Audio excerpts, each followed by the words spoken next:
mess these days. Okay, there we go. There we go. Ladies and gentlemen, you're listening to Louis B. Free Radio Show, Brain Food from the Heartland. One of my favorite humans, Dr. Andy Lazris, on this morning. Doc, how are you? Great. So good to be here again. I really appreciate it. I really appreciate it. I was telling you off here, I really appreciate the relationship, and it's wonderful having you, and your courage, your experience, your knowledge is fantastic. I've got to ask you, before we talk about your new book, what's going on with you? What do I want to say? Legally? There's always something, right? Yeah. But, and I'm glad you can laugh. I'm glad you laugh. I mean, I'm glad you can be lighthearted about it, because I was just absolutely, no expletive, Louis, freaked out. Yeah. So, I mean, the latest, I already talked to you about how they dealt with my medical board, tried to take my license away just for stating a fact, which was that all my patients in long-term care, despite the mask mandate, got COVID.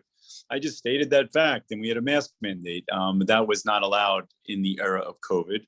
The more recent one was, I'm a student at University of Maryland. I'm a graduate student. I'm getting a master's in history. And all of a sudden I received an email that I was not able to sign up for my requisite classes because I had not gotten the booster shot. Now, the booster shot is not effective against what's circulating, Omicron. And let me stop you for a moment. Again, your background as a physician, this is what you've done for how many years? Yeah, this is 30 years. Okay. And your specialty, I mean, you specialize in? And I am not an anti-vaxxer. I promote vaccines for my patients. I get the flu shot. I got the COVID shot. Pneumonia shots, shingle shots, we get them. But this shot was a little different because, the New England Journal even said that it only works in 2 out of 100,000 people against Omicron, which is what's circulating. It's ineffective. They're just using the original formula and trying to sell it to everyone. And the problem is, when you get too many shots, Louis, it gears your immune system to point in that one direction. So ironically, if you get Omicron and you've had all these shots that point the immune system away from Omicron, you're more likely to get sick than someone like me who does not get the shot. And I discourage my patients from getting this booster for that reason.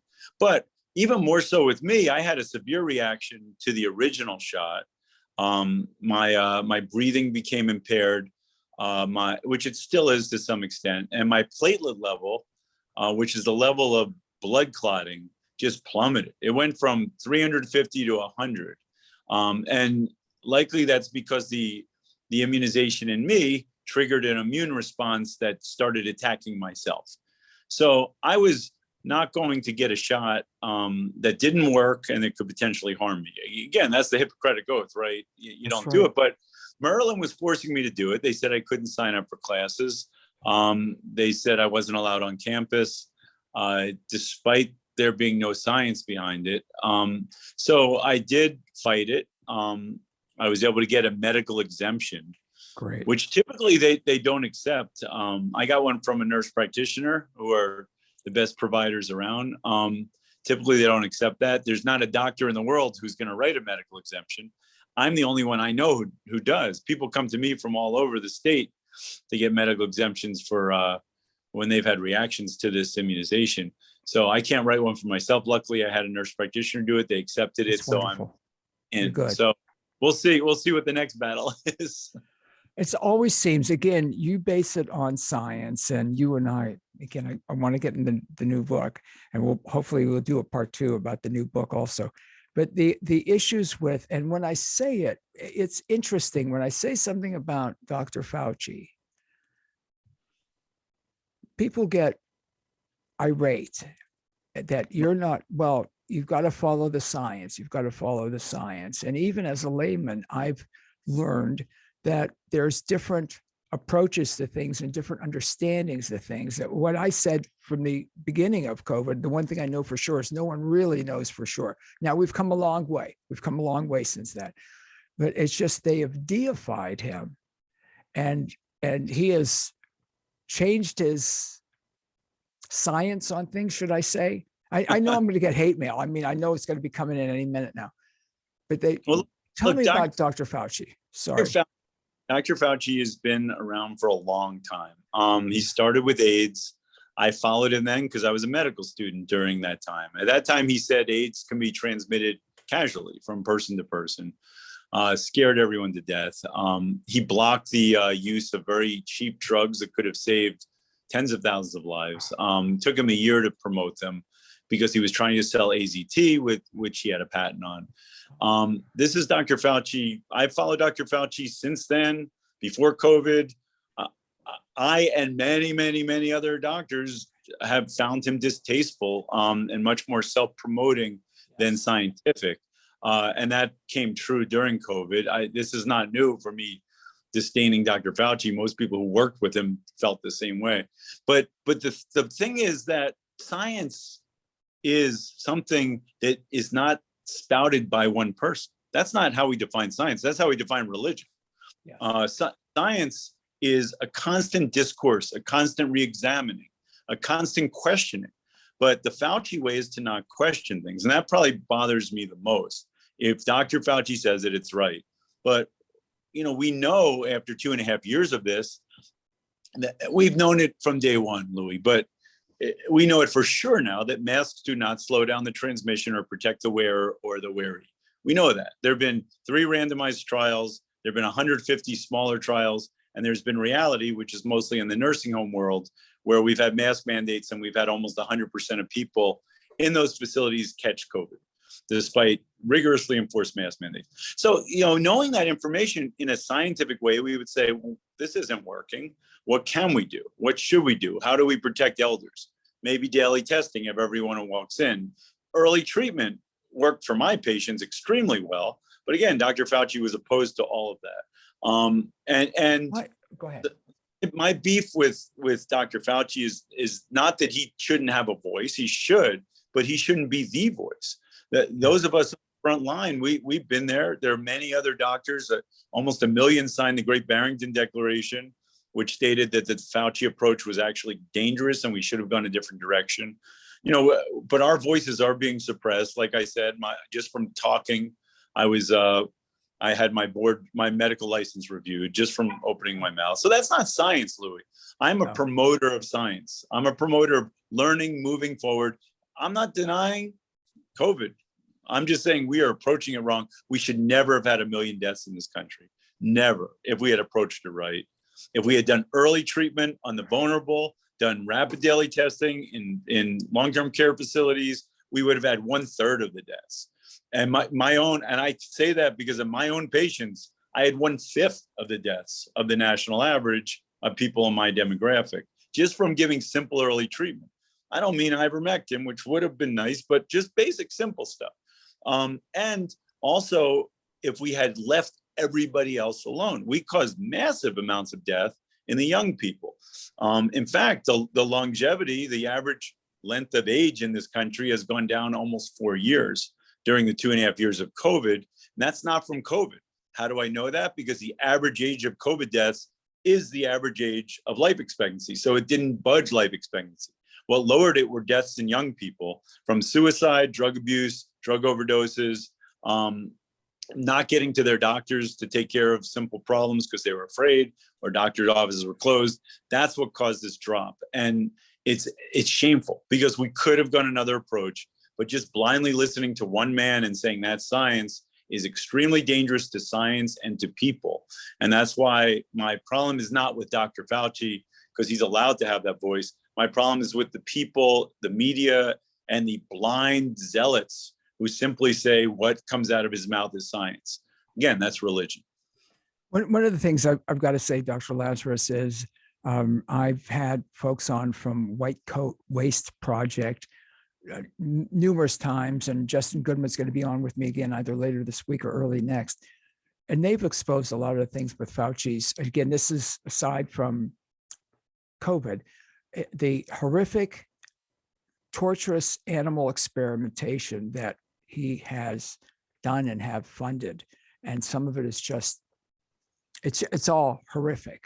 And that's, from my perspective, another reason to Yeah, You have to. I don't want to say, I'm sorry. I don't mean to digress, but No, you have to look at him for who he is. He's deeply embedded in the drug companies. There's no question about it. He is the man who connects the drug companies to academic medicine and the government. You know, he is the linchpin between those three groups. And you can't so how can you trust him? How can we trust him if he's? We can't trust him. And that, you know, it's funny because one of my friends had just read a book about if you never read it, it's about the Sackler family and OxyContin, the empire of pain. But he said, wow, the FDA is completely corrupt. It's completely owned by the drug companies. I said, yeah, the drug companies finance about 80% of the FDA budget. The drug companies finance 80% of the CDC budget. They finance the Alzheimer's Association budget, the American Diabetes Association budget, American Cancer Society budget. And they finance every medical school in the country. So we trust these people. We can't. We have to look at the facts. And we can't just say when experts sit up and talk to us from Harvard, that doesn't mean they're pure. They're probably being financed by these drug companies to do their research. We can't be bamboozled by titles and people calling themselves experts. Reality is on the ground. We see what's happened for 2.5 years. We should learn from it. And we should really be moving out of this morass that we're in now, but I don't see that happening. Go ahead. Sorry. I've had on and read Pharma by Gerald Posner, which is another good one about big pharma. And it's interesting to me when, again, sometimes, and I read way over my comprehension level, and I'll read some medical things from medical journals and try to understand them, looking up a lot of words in the process and going back and trying to fit it together. Nonetheless, the ones I trust will have at the bottom, they'll talk about who wrote the article or who was involved in the article and what connections they may have to certain drug companies. Right. But you don't see that when they write news stories about that. You don't see that. And that's troubling to me, because if I see too much of that or that at all, I'm skeptical and I move on to something else because of that influence. I mean, two ways. I have a new book coming out that it looks at a nonfiction with a good friend of mine, Alan Roth, talks about a decision made in 1911 and how it led to all this. And when will that be out? We're looking now, so hopefully within 6 to 8 months. I have Dr. Lazris. I am blown away. But go ahead. But so two ways they trick you on this. Number one, you can get a guy from Harvard to say that he has no money that he accepts from the drug companies, but the drug company paid for his study. They designed his study and they paid for his study. So he's not directly accepting money from the drug companies, so he could deny he is, but they paid for what he's doing and they designed it. Number two, the CDC can tell you they don't accept money from drug companies, but they get 80% of their money from the CDC Foundation that is 100% funded by drug companies. So again, this is the way they trick you. And little, organizations, and the drug companies have said they get the most bang for their buck, not by advertising, not by paying off congressmen, which they do, but by paying the CDC, the FDA, and these multiple associations like Cancer Society and Alzheimer's Association, because people inherently trust those groups. So if they can get those groups to do their bidding, which is what they do, believe me, when Paxlovid came out, which is an antiviral, I read the article immediately on Paxlovid. It was touted by the Washington Post as being absolutely necessary. They basically said, leave your doctor if they don't give you Paxlovid. Paxlovid was studied on a selected group of people on no medications, no medical problems, and none of whom have been vaccinated. So it showed a very small improvement in mortality over a short period of time in 100 people. So that was what was used. Now, because it was studied in this very selected group of people and then introduced generally, it caused massive problems. But we knew it was going to do that because remdesivir, which is its predecessor, killed tens of thousands of people, and it's still being used. But so why are these things out there when we have simple treatments? And it's because of big pharma. I mean, That's how they're doing it. They're making money on COVID. They're making a fortune on COVID. Yeah, which is, again, if it works, if it was thoroughly tested and had great results, then, you know, drug companies certainly need funding to develop drugs. But all the advertising, there was something else about, are you tired of, where did I read this, of drug ads on TV? I've said this a lot of times, probably said it with you, Dr. Lazris, before, but I'm not diabetic. I don't know anybody close to me that, maybe they are, and just haven't told me, but nobody in my, no family members in history, you know, going back were diabetic. Yet I know about A1C. How do I know about A1C?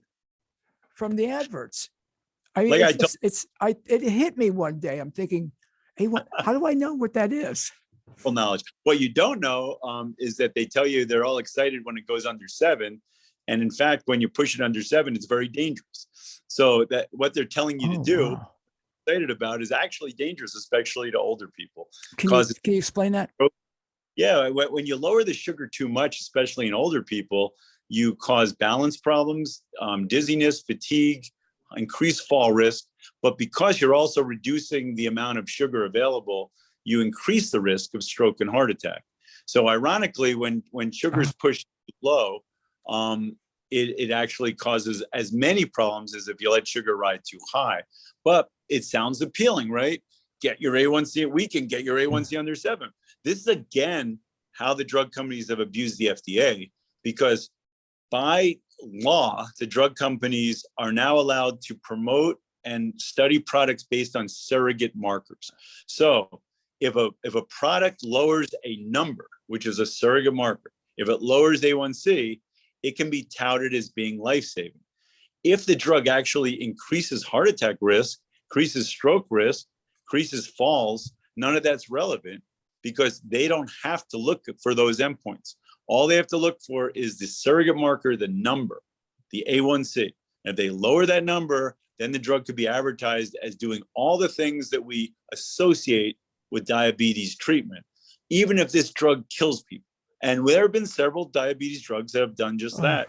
Several cholesterol drugs have done that, because cholesterol drugs are also advertised, are able to be approved based on surrogate markers. This was a deal made. So the drug companies pay for their own process of the drug being approved. They say that's their gift. But as part of that deal, they made stipulations of what the approval process will be. And now that using surrogate markers is the approval process. So a study that might take 10 years to really prove outcomes can be done in 2 years, because you just have to prove it lowers a number. When you mentioned that about, go ahead, I'm sorry. That's what we're dealing with. And a drug like Paxlovid was even worse, because it was studied under emergency authorization use. So it had no standards to which it had to apply. And yet it was touted by all the major newspapers as being life-saving. You know, why does nobody in the media have the skills to look at the study? Or are they just Where's don't the want to? investigative report? Yeah, I agree with you. You know, one of the things when you mentioned about cholesterol and cholesterol-lowering drugs, the statin drugs, if you will, a friend of mine contracted out of the area, contracted COVID recently, and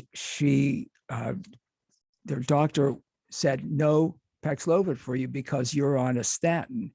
And the doctor put her on a different drug, but the statins, the cholesterol, the amount, I hate to say, again, I'm a layman.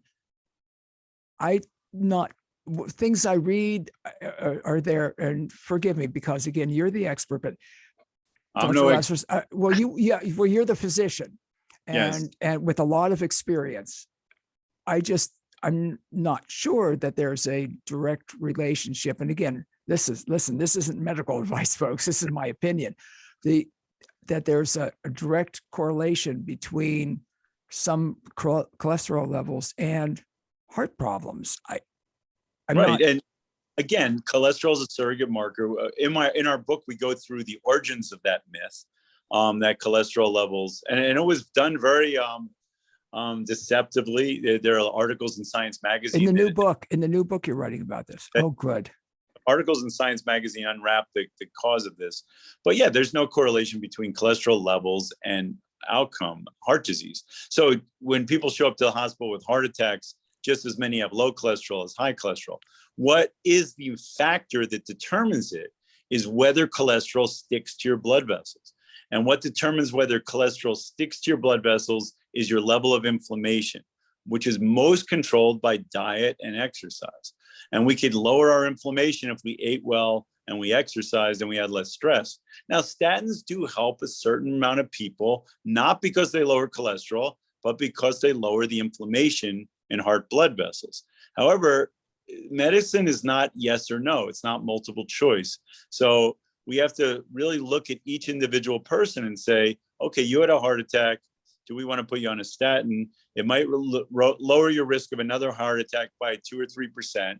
It also might make you so you can't walk. It could make you fall more. So, depending on your age and your other comorbidities, we have to make a decision based on that. But again, in our medical society, there's a right and wrong answer. Statins good. Anyone who talks about statins is conspiratorial or anti-science or spouting misinformation, all the words we've heard lately. This has been around for my whole career. The stuff we're hearing in COVID has been around my whole career.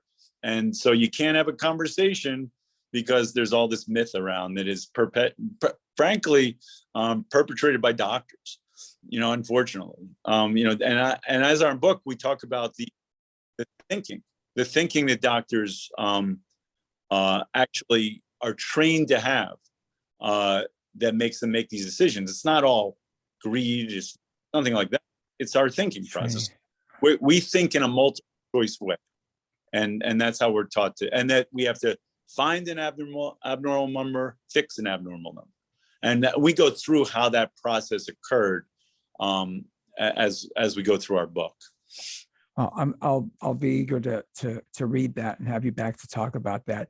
Forgive me, because I know you have limited time, but let's jump into, because there's so many, it brings up so many questions about, again, the diabetes drugs, as you said. And I talked to someone out of the area who's vegan, has been vegan for years, so doesn't intake any cholesterol, whatever cholesterol is manufactured by his body. The numbers are up a little bit, and they right away wanted to put him on a statin, and he started taking red yeast rice, and the red yeast rice didn't agree with him. So, and the more he's looked into it, he's not going to do that. But right away. I mean, he's probably not inflammatory. He eats well, so you could have highest cholesterol in the world. It's just not going to stick. And he exercises, by the way. I have patients whose cholesterol is, over 350. I did a test on them to see if they have any plaque in their arteries, and they have 0 plaque. So why is that? I have other patients whose cholesterol is under 100, and they're loaded with plaque. And it's not the cholesterol, it's the inflammation. We can control our inflammation. We have to just be healthy. We shouldn't be looking to doctors to fix things we could fix ourselves. That's great. I appreciate that. Again, AndyLazris.com. We've got links up at louisfreeshow.com and WFMJ.com. You amaze me, because as busy as you are with everything, you write books and songs, by the way. I don't know when or how you have the time to do it, but it just seems to flow out of you. Again, you've got a new book. You just came out with January 6th in the Millenial Horde. I'm amazed. That book was very, very fun to write. What it did is, so it took the last 2 years, and it threw in a new character, a congressman from Pittsburgh, big Steelers fan. So, right in the area here. The first chapter, he's bemoaning the loss in 2020 of the Steelers in the last game to Cleveland. And but that's the big rivalry here. The big rivalry. I'm a Ravens fan, so I understand. But so it imagines this guy who's a good guy, and he's a science guy, and he's a practical guy, and he's Democrat who wins in a Republican district. But after January 6th, he becomes a man on a mission. He becomes obsessed with that there's a connection between COVID deniers and the people trying to take down the government. He basically starts forming tribunals, getting student groups to do his bidding. He becomes the very person he hates. And it shows how someone like him can rise in power in our government, because by the the mid to 3/4 of the book, he becomes president of the United States through exclusion, and ultimately brings in he's a liberal, he's a Democrat, brings in as advisors people like Ted Cruz and Lindsey Graham, and just becomes the guy he hates. And it just shows how quickly a moral crusade bereft of science, but claiming to be scientific, a moral crusade bereft of democracy, forcing people to get immunizations, forcing people to wear masks, but claiming to be supportive of democracy, how quickly that could deteriorate and destroy our country. And I based it on the model of the French Revolution, which basically this is what happened. Good guys knocked off the democracy and then started killing each other and became so extreme that they started killing the people they were there to protect. And that could happen in any democracy. And I tried to make it legally, politically, scientifically feasible. I used a lot of law cases. I followed my government, how our government works to the T to make this all feasible. And it's just an acceleration of madness in the book. So it was a lot of fun to write. It's not one of my longer books. It's more reasonable and in length. And it has pictures that I hired an artist to draw. Yeah, by the way, the illustrations that Farhan Malik did are fabulous, fabulous. Yeah. Yeah. I just love the illustrations. And yeah, it just kind of this book got better reviews than any of my other books. I see that. I was reading the reviews. I mean, the praise at andylazris.com. That's fantastic. Very happy. I'm in the nomination for a Book of the Year award. Yeah. But another one just said, and these are people that wouldn't normally, these are very left of center people. But they one of them said it was just so fascinating to watch these good people go down this abyss, and just shows you, the nuance and the danger of our democracy, because these are people you cheer for, my main characters, but they just end up doing horrific things. And they justify it based on the bigger picture of saving science and democracy. And I've frankly, Louis, seen this.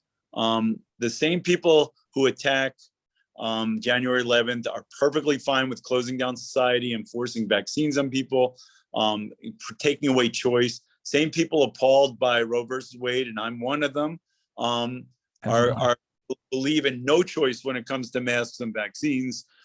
So they are anti-choice. I've had debates with those people. That's interesting. Yeah. They believe that they are morally right and the other side's morally wrong. And when things come down like that, you can go down this abyss. Many democracies have been destroyed by this absolute moral authority. And interestingly, the mainstream Democrats in my book become this congressman's enemies. So that they're trying to just go on this line, and he says to them, look, once you start mandating vaccines for everyone, shutting down society and forcing masks, you can't go halfway. You open the door and I'm closing. And he destroys them all. And again, it shows how he can do it. And he takes the group of scoundrels that we all hate, and Sarah Palin becomes his vice president. She calls herself a mask wearing kind of gal. Yeah, I love that. And by the way, and again, I keep saying, I know you have limited time. I love the introduction. I love how you write about what you write about. And that I've got so many things underlined, by the way, in the introduction. It's absolutely wonderful. You show, and very quickly in both books, I show that science and truth become their own enemies when dogmatic forces gain control of society, and when fear becomes the primary spark that drives human behavior and belief. And so much more in that introduction. It was absolutely fantastic. Again, I'm blown away at how this just seems to flow from you. What was I'll use the tipping point for you that I've got to write this? I mean, it was literally, I haven't watched the news in 2 years, but I'm a doctor who goes into patients' rooms and the news is always on and it's always CNN. Just watching the hypocrisy of people screaming about how January 6th was almost the end of their democracy, and then the next breath say, we must mandate vaccines for everyone and masks for everyone. And thank God Governor Newsom shut down society, and he should be controlling that society against the reactionary forces. Scary. Hypocrisy between those two ideas. I always say I'm truly pro-choice and I'm truly pro-democracy. I am opposed to those who took down Roe versus Wade, and equally opposed to those who are taking away our rights to make our own medical decisions. Because once you go down that road, and no, it's not a public health issue. We know that me getting a vaccine doesn't protect you. That's science. We know that. It's not it's a personal issue.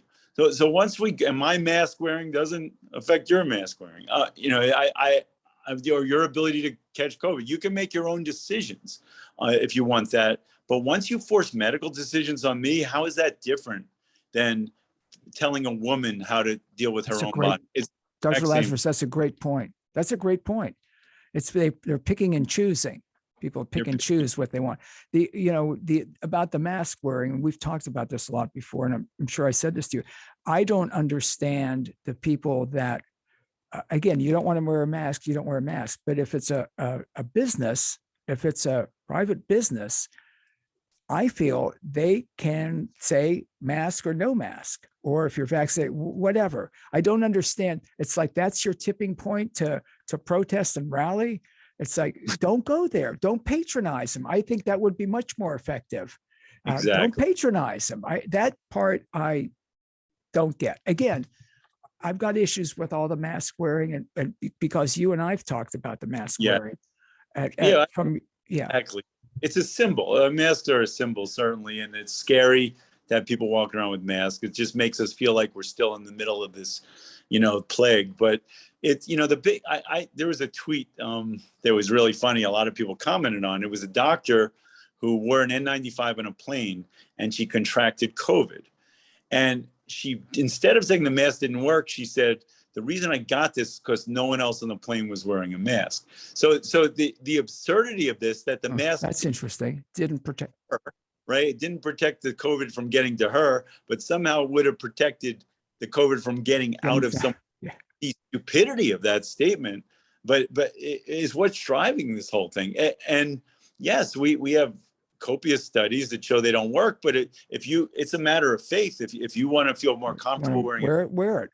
Yeah, but then you're protected, right? So why do you care what I do? So if you believe in the mask, then wear the mask. And then why do you care what I do? Because now you believe in it and you're protected. So my mask doesn't change that equation. So I don't understand why people are forcing masks on people. Wear them if you want. And same with immunizations. If you want to protect yourself, if you believe it's protective, and I agree that in some people it is, then go ahead, get the immunization. But we know that if you're immunized, you're no less likely to spread COVID to everyone else. So that removes it from being a public health issue. People think it. They think that. They think if they get the vaccinated, that's going to protect them. Right. We know for sure that's not true. I mean, that has scientifically been shown that the vaccine does not prevent transmission. So, and all you have to do is look at the facts, right? You have to see who's catching it, mostly in Omicron, from vaccinated people. Vaccinated people are catching it and spreading it. So, I mean, we already know that just from opening the door and looking at reality, which a lot of people aren't doing these days. So again, that's part of the nidus of the book, is that blindness, that willingness to follow the guy who tells us that we have to remove our democracy, remove our personal choice, go with science as a doctrinaire absolutism, while at the same time claiming to be scientific and democratic. That awful hypocrisy is what the book's about. And it shows where that— Go ahead. At least is the end of our democracy at the end of the book. And again, those mandates and things, again, like you're talking about with Omicron and the vaccines, I tend to feel that we're going to be taking they're going to be suggesting vaccines every year or every 6 months, and they're going to, and again, when people say follow the money, again, I'm not conspiratorial about where COVID came from. I don't know. Was it a lab leak? Was it a bat? I don't know. I know there's zoonotic illnesses. I get that jump species. On the other hand, when they say follow the money, look at the money these vaccine companies are getting. Again, if it's doing good, if it helps people, or if you believe it's going to help you, that's great. But I just see it going on. New variants. Do you think I'm correct? New variants, and well, we've got a vaccine for that. Well, we've got a vaccine for that. The joke is, though, Louis, that because they didn't sell it. So the first two vaccines that Pfizer and everyone else made, they didn't make money on because the government did all the research. They're going to make money on boosters. So rather than design boosters that were effective against the circulating strains, they used the original vaccine. Why? Because they needed to sell it. I mean, that was how they were going to make money. And they didn't want to make new stuff. They didn't want to do new research. So they actually sold us stuff that they knew didn't work, that the New England Journal says doesn't work. And they sold it to us and forced it on some of us, right? I was required to get it to show up to school. Other people are required to get it in my field because I'm in the healthcare field to get this stuff that we know doesn't work. So how ethical is that? I mean, and these vaccines do have side effects. Look, I'm not an anti-vaxxer to say that every vaccine has side effects. These vaccines, if you look at the vaccine reaction database, these vaccines have 10 times the side effects of the nearest competitor. They're a novel vaccine and they create an immense immune response in our body. And that's the short-term side effects. We have no idea. We have no idea. A friend of mine's son, go ahead, Doc. No, I'm just going to say again, if you're going to deal with that kind of uncertainty, you better be darn well sure that they're going to work. And you better be darn well sure if you're going to mandate them that you're going to mandate them. You're breaking the Hippocratic Oath by mandating something that we know doesn't work and that can harm you. But yet, because of the way the law came out with these, there's no liability. Nobody has liability if there are adverse reactions. So they can mandate them up and down the wazoo. Doesn't matter. People could blame all the outbreaks on the unvaccinated, yet the hospitals and everyone who's getting Omicron are vaccinated. But they still continue to blame it on the unvaccinated. And this myth has become science. So and a friend of mine's son, I don't know how old he is. I'm guessing late 30s, maybe had, was it pericarditis or myocarditis? And again, he's okay, but it was very scary. He was hospitalized, and his kid is very healthy, eats a good diet, exercises regularly. And that's scary. Again, got through it, but who knows? I don't know what, I'm not, not a doctor, I'm not a cardiologist, what the long-term effects of having that might, maybe nothing. I don't know. But the bottom line is that kid was at virtually zero risk of dying of COVID. Yeah. We've lost fewer people to COVID than lightning strikes in the under age 20 age group. So why would you subject that kid and likely force that kid? I don't know his situation. It was a work mandate, from what I understand. Possibly as a doctor who takes a Hippocratic Oath, force someone to do something that will not help them and could harm them. That is, to me, the same medical ethics that the Nazi doctors used. And by the way, in Nazi Germany, virtually every doctor joined the Nazi Party and became supporters. So this behavior of doctors is not new. That's enough. That I told you I'm getting a graduate degree in history. This is what my book is going to be about. You're amazing. American medicine versus freedom in American history. It's been horrific from the days of racial science to eugenics to anti-immigrant medicine. The doctors were the ones leading these campaigns, and welcome to COVID. They're doing the same thing. They are breaking every oath they ever took to force people to get a treatment against their will, invading their bodies. It's scary. It has not been well studied for a disease that's not likely to hurt them, and that's children vaccination. I love Bugs, Daffy, and Porky Pig, and that. I have to tell you, that was great. January 6th, I know you got to split. January 6th in the Millenial Horde. Again, this is Dr. Andy Lazris' new book. Highly recommend it. It's fiction, but is it? It's frightening. It's frightening. It's Looney Tunes, Louis, like you say. It's great. Great. favorite show is Bugs Bunny, and the whole thing is Looney Tunes. That's what the Looney book. Tunes. Yeah, that's it. Your website, andylazris.com. Quickly, do you Yeah, want? Do you have time? Do you have time? A minute? Stuff on there. I have all my books, some sample chapters. I have my blogs. I Your have songs. Your songs. my articles that I've written. I have my I have a podcast I do now on medicine, just basically the medical thinking of doctors to help patients understand it. It's designed for patients. So yeah, all that kind of stuff. It's wonderful. I love you. You're amazing. And I appreciate with your experience, with your education, that you're courageous enough. It's too bad you have to be courageous to bring it forward, but you do.